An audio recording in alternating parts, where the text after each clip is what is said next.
Xəbər verdiyimiz kimi bugün axşam saatlarında 19:50 radələrində Bakıda dəhşətli yanğın hadisəsi baş verib. İndi isə keçək təfərrüatlara. Belə ki, Yasamal rayonu Mirəli Seyidov küçəsində yerləşən yaşayış binasında yanğın hadisəsi baş verib.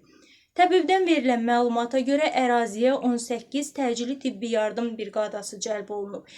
Ümumilikdə 20 nəfər klinik tibbi mərkəzə hospitalizasiya olunub. 3 nəfərin isə həkimə qədər ölüm faktı qeydə alınıb. Hadisə yerindən görüntüləri təqdim edirik.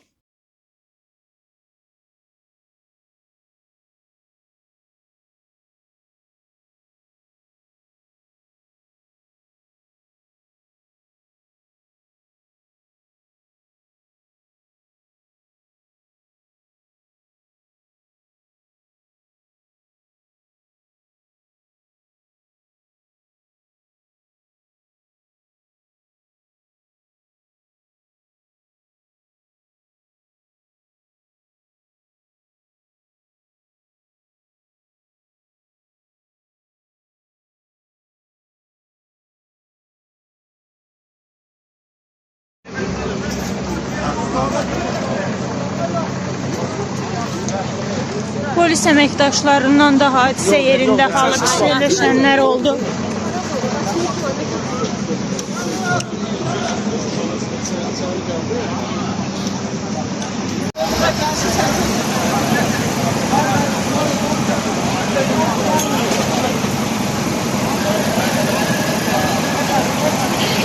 Yanğından zərər çəkənlərin təxliyəsi hələ də davam etdirilir.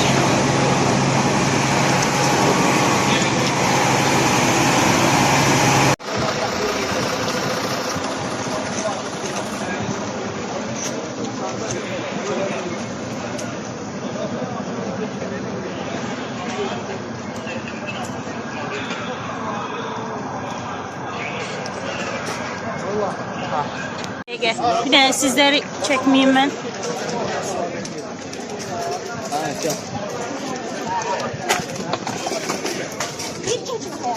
Geçmeyin. Ben sağda dayandım. Görsem